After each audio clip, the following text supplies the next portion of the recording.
스페인 마드리드에 운행되고 있는 버스에는 이런 광고가 적혀 있다고 합니다. 무신론 협회에서 지원하여 올린 광고입니다. 아마도 하나님은 안 계실 것이다. 그러니 마음껏 인생을 즐기라. 그래도 좀 마음이 불편했는지 없다고 하지 않고 아마도 없을 것이다. 그렇게 표현했습니다. 거기에 대해서 기독교계는 이런 광고를 또한 실었습니다. 하나님은 반드시 계신다. 그러니 주 안에서 인생을 즐기라. 여러분, 하나님이 반드시 계신 것과 아마도 안 계신 것, 이 두 차이는 엄청납니다. 우리는 하나님이 반드시 계신 것을 믿는 하나님의 자녀들입니다. 이것이 우리의 정체성입니다. 우리는 하나님을 두려워하며 사는, 하나님을 경외하는 백성들입니다. 요나는 하나님을 경외하고 순종하며 살아야 하는 자기 정체성을 잊어버렸습니다. 니느웨로 가서 복음을 전하라는 하나님 명령을 무시했습니다. 나의 정체성을 잃어버린 요나는 자기 마음대로 갔습니다. 자기 민족을 괴롭혔던 니느웨 사람들에게 복음 전하는 것 싫어했습니다. 그리고 그들이 구원받는 것도 싫어했습니다. 그래서 전혀 다른 방향인 다시스로 갔습니다. 그 순간 요나에게 중요한 것은 자기의 마음이었습니다. 하나님의 마음을 생각해야 할 사람이 자기 마음만 생각합니다. 하나님 명령보다 자기의 생각이 더 중요했습니다. 자기 정체성의 혼란이 오기 시작했습니다. 스스로 그것을 부인했기 때문입니다. 자기는 바로 하나님을 경외하여 하나님 말씀에 순종하고 하나님 명하시는 곳으로 가야 하는 그런 사람인 것을 잊어버렸습니다. 잊어버릴 뿐 아니라 더 확실하게 잊기 위해 그는 배 밑창으로 들어가 잠을 청했습니다. 양심이 괴로우니 그냥 모든 것을 깡그리 잊어버리기 위하여 잠을 자고 있었습니다. 그렇지만 요나는 하나님을 잊고 정체성을 잊어버리고 또 사명을 잃어버렸지만 하나님은 요나를 잊지 않았습니다. 그래서 보내신 것이 바로 풍랑입니다. 풍랑은 그냥 일어난 풍랑이 아닙니다. 하나님께서 그를 기억하고 있다는 증거입니다. 우리 인생에 여러 가지 풍랑을 만납니다. 시련을 만납니다. 이것은 하나님이 나에게 관심이 있다고 하는 그런 증거가 분명합니다. 오늘 말씀을 보면 바로 그 풍랑은 하나님이 보내신 풍랑이라고 기록하고 있습니다. 우리 4절 말씀을 읽으실까요? 여호와께서 큰 바람을 바다 위에 내리시매 바다 가운데 큰 폭풍이 일어나 배가 거의 깨지게 된지라. 아멘. 우리 인생에 일어나는 여러 종류의 풍랑은 결코 우연이 아닙니다. 하나님이 나를 기억하고 계시다고 하는 표시입니다. 내 인생의 주인이 내가 아니라 하나님이신 것을 분명히 밝혀주시는 증거입니다. 나에게 나의 정체성이 무엇인지 깨닫게 하기 위한 하나님의 사랑의 깨우침입니다. 하나님은 배 밑창에 잠든 요나를 기어이 깨우셨습니다. 그의 항복을 받아내시기 위해서 그를 깨웁니다. 요나는 지금 풍랑을 만나고 있습니다. 그러나 요나의 가장 시급한 문제 1번은 풍랑이 아니었습니다. 그래서 그의 기도 제목도 역시 풍랑을 잠잠케 해 주소서, 그것이 그의 간절한 기도 제목이 아니었습니다. 오히려 그는 이렇게 기도하게 되기를 하나님은 기다리고 계셨습니다. 주여, 제가 깜빡 잊었습니다. 내 정체성을 잃고 내 사명을 잊었습니다. 그래서 주님께서 풍랑을 보내셨군요. 바로 이 소리를 하나님은 기다리고 계셨습니다. 우리가 인생에서 여러 종류의 풍랑을 만날 때 범하기 쉬운 실수가 이것입니다. 자꾸만 풍랑을 좀 잠잠하게 해달라고 그렇게 하나님 앞에 기도합니다. 그러나 내 인생의 주제는 풍랑이 아닙니다. 아무리 높은 풍랑이 내 삶 가운데 일어나지만 그것이 우리 인생의 주제가 아닙니다. 바로 내가 주제입니다. 내가 누구이며 무엇을 하는 사람인지를 깨닫게 되는 것, 그것이 주제입니다. 그 모든 폭풍과 풍랑을 다 주관하시고 그 풍랑을 우리 인생에 보내시는 하나님, 그 하나님이 관심 가지는 것은 풍랑이 아닙니다. 풍랑이 높든지 낮든지 그것은 그렇게 중요한 일이 아닙니다. 오히려 우리 한 사람 한 사람이 우리 하나님 관심의 초점입니다. 우리가 바로 하나님을 깨닫고 하나님 앞에 바로 서기를 하나님은 기다리고 계십니다. 내가 무엇을 하는 사람이고 누구인지 깨닫는 것이 주제입니다. 그래서 하나님 앞에 바로 서고 다시 시작하게 하는 것, 그것이 바로 풍랑의 목적입니다. 이사야 55장 6절이 이렇게 말씀하지요. 다 같이요. 너희는 여호와를 만날 만한 때에 찾으라. 가까이 계실 때 그를 부르라. 아멘. 악인은 그의 길을, 불의한 자는 그의 생각을 버리고 여호와께로 돌아오라. 그리하면 그가 긍휼히 여기시리라. 그가 우리 하나님께로 돌아오라. 그가 너그럽게 용서하시리라. 아멘. 사막을 여행한 사람들이 사막을 건너는 몇 가지 방법 이러면서 여러 가지 얘기들을 써놓은 책이 있습니다. 그들이 아주 난처한 경험들을 기록하는데 그것은 바로 모래에 빠지는 거예요. 차바퀴가 모래에 빠지면 아주 절망입니다. 빠져나오기 어렵습니다. 그런데 그 모래밭에서 빠져나오는 비결을 그들이 기록하고 있습니다. 그것은 바로 네 바퀴에 바람을 빼는 거예요. 바람을 쭉 빼면 이 접지력이 높아집니다. 그래서 밖으로 나올 수가 있습니다.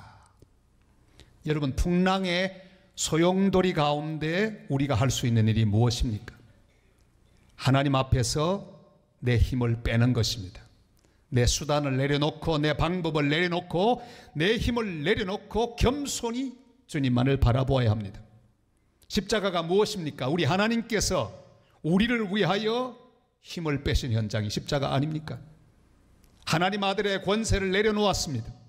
우리를 구하기 위하여 그는 낮아지고 또 낮아지셔서 가장 큰 죄인이 지는 십자가를 지시기까지 힘을 빼셨습니다. 기어이 우리를 구원해 주셨습니다. 사순절에 하는 일은 무엇입니까? 우리 하나님 앞에서 힘을 빼야 합니다. 내 수단을 내려놓아야 합니다. 내 방법을 내려놓아야 합니다. 내 힘을 빼고 겸손히 주님만을 바라보아야 합니다. 우리는 내 속에 들어있는 잘못된 바람들을 베어버려야 합니다. 욕심을 빼고 인간적인 생각을 빼고 세상적인 생각을 빼고 허황된 생각을 빼고 주님만을 바라보는 그런 사순절이 되실 수 있기를 바랍니다. 우리 인생에 그냥 불어오는 바람은 없습니다. 다 하나님이 보내시는 풍랑입니다. 우리의 정체를 깨닫게 하기 위한 하나님의 은혜의 바람입니다. 우리를 바로 세우기 원하시는 하나님의 사랑의 바람입니다. 이 바람 앞에 우리는 제대로 외쳐야 합니다. 우리가 외쳐야 할 패스워드 같은 고백이 무엇일까요?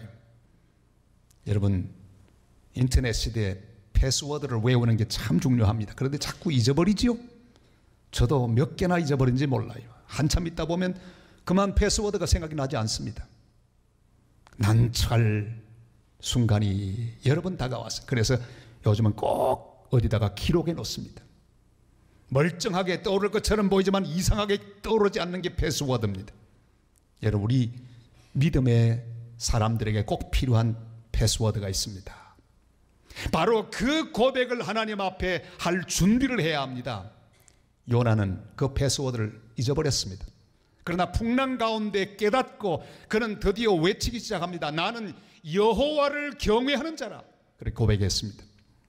9절 말씀 우리 다 같이 읽을까요? 그가 대답하되 나는 히브리 사람이요 바다와 육지를 지으신 하늘의 하나님 여호와를 경외하는 자로라 하고. 아멘.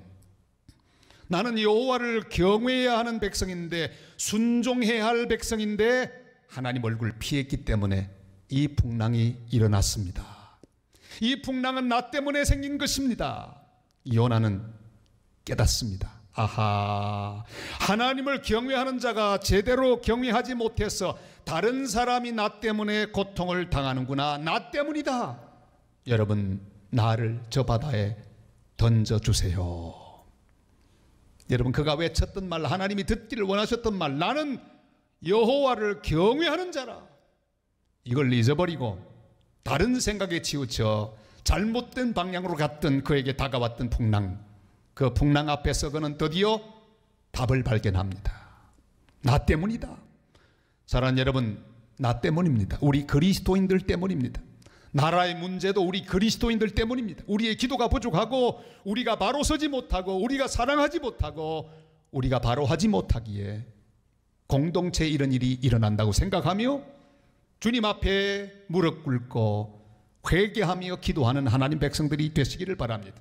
우리 가정의 문제가 바로 나 때문이라고 생각을 하고, 주여 나를 불쌍히 여기소서, 내가 하나님을 경외하지 못하기에 이런 풍랑을 주셨나이다, 이런 요나적인 고백을 하며 주님 앞에 설 수 있는 하나님 백성들이 되시기를 바랍니다. 요나는 이렇게 고백하죠. 12절 말씀 다 같이요. 그가 대답하되 나를 들어 바다에 던지라, 그리하면 바다가 너희를 위하여 잔잔하리라. 너희가 이 큰 폭풍을 만난 것이 나 때문인 줄을 내가 아노라 하니라. 아멘. 그런데 세상은 어떻게 되고 있습니까? 저 사람 때문이다, 저 사람을 던지라, 내 인생에 저 사람이 문제다, 우리나라에 저 사람이 문제다, 저 사람을 던져라. 여러분, 이렇게는 해결이 될 수 없습니다. 내가 죽어야 합니다. 나를 던져야 합니다. 내 고집이 죽어야 합니다. 내 교만이 죽어야 합니다. 내 자아가 죽어야 합니다. 내 욕심이 죽어야 합니다. 그래야 다른 사람이 살 것입니다. 제가 처음 목회했던 곳은 경기도 여주입니다. 어느 해 여주에서 우리 신학교 동기들이 모이는 그 모임을 가지게 되었습니다. 거기 가서 여러 이야기를 나누었습니다. 목사님들이 모이면요, 이런 이야기 저런 이야기, 교회 이야기를 많이 나눕니다. 제가 거기서 목회할 때 근처에 교회에 있었는데 아주 시험 많이 들어있는 교회, 어려운 교회가 있었습니다. 그리고 시간이 많이 되어서 그 교회 이야기를 들었는데 그 교회가 굉장히 요즘 부흥하고 있다는 거예요. 그 이유를 알았습니다. 바로 그 교회에 한 분이 계셨습니다. 아주 문제를 많이 일으켰던 한 장로님이 계셨는데 어느 날 밤에 교회에 와서 기도를 하셨답니다. 하나님, 우리 교회를 축복해 주옵소서. 한참 기도하는데 하나님께서 뭔가 보여주시더래요. 어떤 사람이 앉아 있는데 하나님께서 말씀하시더래요. 야, 저 사람이 문제다. 저 사람 때문에 지금 교인도 막 떠나고 저 사람 때문에 항상 교회 안에 갈등이 많다. 그 장로님이 말했답니다. 주님, 저런 사람은 혼이 나야 됩니다. 누굽니까 도대체? 좀 보여주세요. 하나님께서 고개를 휙 돌려서 그 사람 보도록 해주셨대요. 딱 보니까 바로 자기들이에요. 깜짝 놀라. 그 장로님은 밤새도록 눈물 콧물 다 흘리면서 회개하며 그 밤을 보냈다고 합니다. 놀랍게도 그때부터 교회가 부흥하기 시작해요. 사랑하는 여러분, 나는 여호와를 경외하는 자입니다. 내가 하나님을 두려워하지 않고 경외하지 않는 것이 모든 것의 원인입니다. 주님은 요나에게 이 고백을 진심으로 듣기를 원하셨습니다. 나는 여호와를 경외하는 자입니다. 하나님 한 분만 두려워하는 자입니다. 그런데 제가 그러지 못했습니다. 우리 하나님 앞에 순종하지 않으면 못 사는 사람인데 불순종했습니다. 이런 고백을 바로 하게 될 때 그 인생도 바로 되고 바른 방향으로 나아갈 수 있는 복을 받게 되었습니다. 이런 요나의 고백을 오늘 주님 앞에 하게 되는 복된 성도들 다 되시기를 주님의 이름으로 축원합니다. 우리 교회 여러 부목사님들이 사역을 하시다가 일을 배우고 또 훈련을 잘 받으시고는 담임 목사로 여러분들이 나가셨습니다. 여기저기 이제 담임 목사로 가셨는데 지금 목회들 잘 하고 있습니다. 서울에 가신 분도 계시고요. 그런데 지난 설에 그 목사님들 가운데 한 분이 세배를 오셨습니다. 꼭 이분은 세배를 와요. 아이들 데리고요. 조그마한 아이들이 많이 컸습니다. 제가 누구라고 하면 여러분 다 알 텐데 이런 얘기를 하면 안 된대요. 그래서 짐작하실 거예요. 그런데 와서는 간증을 하셨어요. 목사님, 우리 아이들 잘 자라는데 이 아이들 대학 보낸 간증할까요? 어찌 됐냐고. 너무너무 생활이 어렵고 그래서 학원회를 보내지 못했답니다. 학원을 못 보내고 가만히 기도하며 생각하니까 길이 있더래요. 내신 성적을 잘 받는 것, 그 수시로 들어가는 것. 그래서 학원은 못 갔지만은 수업 시간에는 선생님 숨소리까지 다 기록을 했대. 그러면서 공부를 열심히 해서 기적적으로 1등급을 받아냈더래요. 그리고 대학을 착착 들어가는데 하나님의 은혜로 그렇게 들어가는데 둘째 아이 들어간 간증을 또 하는 거예요. 다 그렇게 했는데 수시에 진주교대 그것도 괜찮은 학교죠. 다 합격이 됐다고. 면접하러 오라고 하는 연락을 받았는데 바로 그날이 주일이었답니다. 그래서 하나님 앞에 기도했더니 하나님 주일인데 어떡하나요? 기도하는데 가면 안 되겠다는 생각이 들었어. 면접을 가지 않았더래. 그 학교 생기고 면접에 빠진 사람이 첫 번째래요. 왜? 좋은 학교 면접만 하면 들어가는데 안 올 리가 없죠. 그런데 막 성도들도 막 비판하고 막 그랬답니다. 도대체 저런 믿음은 이상한 믿음이라고, 주일날 아이 한 번 가서 면접만 하면 되는 걸 아이의 인생 길을 막는다고 하는 그런 성도의 비판도 있고, 그러나 말거나 하나님 앞에 기도하면서 그대로 나갔습니다. 하나님만을 두려워하는 마음으로. 근데 며칠 지난 다음에 또 연락이 왔습니다. 몇 군데에서 연락했는데 합격했. 지금 어디 다니는지 아세요? 부산교대 다니고 있어요. 별로 놀라지도 않으시네요. 부산교대 얼마나 들어가기 어렵습니까? 하나님 은혜로 나는 하나님만 두려워했더니 하나님께서 다 채워주셨습니다. 이런 간증하는데 얼마나 제가 은혜를 받았던지요. 사랑하는 여러분, 하나님을 경외하는 자는 다른 것 두려워하지 않습니다. 하나님 한 분만 두려워하면 주께서 우리 인생을 책임져 주실 줄을 믿습니다. 하나님이 책임지실 것이기 때문입니다. 날마다 하나님을 경외하고 순종함으로 하나님을 기쁘시게 하고 다른 사람을 유익하게 하는 복된 성도들이 다 되시기를 주님의 이름으로 축원합니다. 우리가 하나님만을 경외하는 신앙 회복하고 회개하면, 그리고 순종하면 하나님은 우리에게 다시 기회를 주십니다. 우리의 앞길을 예비하시는 하나님, 그 하나님 우리 길을 열어주십니다. 17절 말씀 다 같이 읽습니다. 여호와께서 이미 큰 물고기를 예비하사 요나를 삼키게 하셨으므로 요나가 밤낮 3일을 물고기 뱃속에 있으니라. 아멘. 내가 죽으면 절망이 아니라 그때부터 희망이 시작됩니다. 요나는 자기를 던지라고 합니다. 자기 죽음입니다. 그러나 바다가 그를 삼키지 못했습니다. 하나님은 큰 물고기를 예배해 주셨습니다. 완전히 가로막힌 앞길에 하나님이 준비하신 물고기가 있었습니다. 그 물고기는 단순한 물고기가 아닙니다. 요나의 훈련 장소입니다. 흔히들 요나의 신학교라고 부릅니다. 하나님 그곳에서 3일 동안 특별 훈련 커리큘럼을 예비하셨습니다. 그뿐 아니라 그 물고기는 요나를 사명의 장소로 인도하실 특별 수송선이기도 했습니다. 요나서 2장 10절에 이렇게 기록하고 있지. 다 같이요. 여호와께서 그 물고기에게 말씀하시되 요나를 육지에 토하니라. 아멘. 요나가 자기 자신을 하나님을 경외하는 자라고 고백하면서 바다에 던져졌을 때 하나님은 그의 모든 길을 다 예비하셨습니다. 여러분, 우리는 한 번 실수할 수 있습니다. 그러나 걱정하지 마세요. 한 번 실수했다고 그걸로 끝이 아닙니다. 하나님은 두 번째 기회를 우리에게 허락하십니다. 요나도 불순종의 실수를 했지만 다시 주 앞에 바로 섰을 때 두 번째 기회를 허락하셨습니다. 요나서 3장 1절 2절이 말씀합니다. 다 같이요. 여호와의 말씀이 두 번째로 요나에게 임하니라. 이러시되 일어나 저 큰 성읍 니느웨로 가서 내가 내게 명한 바를 그들에게 선포하라 하신지라. 아멘. 오늘 우리가 다시 주님 앞에서 바로 서면 주님은 다시 우리에게 기회를 주실 것입니다. 3일 후에 우리를 다시 니누에로 인도하여 주실 것입니다. 주님은 우리의 내일을 준비하시고 우리를 다시 사용하여 주실 것입니다. 우리에게 주님이 예비하신 내일이 있습니다.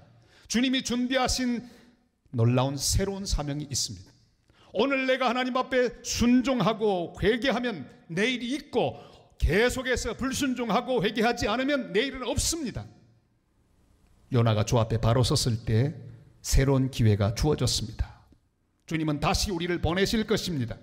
오늘 내가 하나님을 경외하는 마음으로 회개하고 순종하면 주님은 다시 우리를 부르시고 보내시며 일을 맡겨 주실 것입니다. 오늘 주님 앞에 바로 응답하고 바로 회개하고 주님이 허락하시는 두 번째 기회를 은혜로 선물 받는 복된 축복이 함께 하시기를 주의 이름으로 축원합니다. 요즘 가끔 이제 밖에 나가 보면 애완견을 이렇게 끌고 다니는 사람들이 많이 있습니다. 저건 좀 귀여운 애완견인데 어떤 건 송아지만한 애완견이, 그게 무슨 애완견입니까? 불독 같은 건 얼마나 무서운지 몰라요. 만약에 줄 매지 않으면요 주인이 벌금 내야 됩니다. 줄을 꼭 매고 끌고 다니시길 바랍니다. 근데 이렇게 줄에 매고 이렇게 끌고 가면요 이 애완견 순한 건 잘 따라가는데 어떤 건 절대로 가지 않으려고 목을 막 흔들면서 반항합니다. 그러면 주인이 할 수 없이 다 풀어주죠. 그러면 이 애완견이 길길이 뛰면서 자기 마음대로 막 뛰어다닙니다. 그럼 어떡합니까? 주인이 보고 안 되겠다 싶으면 쫓아가서 목에 줄을 확 묶습니다. 그리고 끌고 갑니다. 그럼 질질질질 끌려갑니다. 여러분 잘 보세요. 내가 주인과 함께 편안하게 가든지, 그렇지 않으면 주인 가기를 원하는 그 길이 아닌 다른 길로 내 고집 부리면서 주인에게서 멀어지든지, 결국은 그 주인은 개를 주인이 원하는 그 방향대로 끌고 간다는 사실을 우리는 압니다. 제일 좋은 건 뭡니까? 편안히 주인과 함께 같이 가는 게 제일 좋습니다. 우리 하나님 앞에 주님과 함께 편안히 주님의 뒤를 따라갈 것인가, 그렇지 않으면 내 마음대로 내가 가고 싶은 대로 갈 것인가. 그러나 기억하십시오. 애완견의 진실을 기억하십시오. 때로는 우리가 주님을 떠난 것 같기도 합니다. 우리 마음대로 다니는 것처럼 보이기도 합니다. 그러나 우리 주님은 절대로 우리를 버리지 않으실 것입니다. 손짓 하시든지 안 되면 말로 하시든지, 그렇지 않으면 사랑의 줄로 매어서라도 천국까지 우리를 인도하여 주실 것입니다. 주님은 우리를 이끄시면서 우리의 더러운 것들도 다 치워주시는 하나님, 우리의 길들도 예비하셔서 주님의 원하는 방향까지 우리를 이끌어 주실 것입니다. 사랑하는 성도 여러분, 아무것도 염려하지 마십시오. 아무것도 두려워하지 마십시오. 풍랑도 바람도 두려워하지 마시기를 바랍니다. 오직 천지를 지으신 하나님, 내 인생을 주관하시는 하나님, 그 한 분만 두려워하는 하나님 사람들이 되시기를 바랍니다. 하나님만 경외해야 합니다. 그분의 말씀에 순종하실 수 있기를 바랍니다. 지금 내 인생에 불고 있는 여러 폭풍 앞에서 두려워하지 말고, 내가 하나님 경외하지 못한 것을 두려워하고 자백하고 회개하는 하나님의 사람들이 되시기를 바랍니다. 그리고 주님 앞에 모두 던져버릴 수 있기를 바랍니다. 그러면 주님께서 모두 예비할 것입니다. 도움의 손길을 예비하시고 구원을 예비하시고 내일의 희망을 예비하시고 새로운 사명을 예비하시고 새로운 기회를 예비하셔서 다시 한번 우리를 사용하실 것입니다.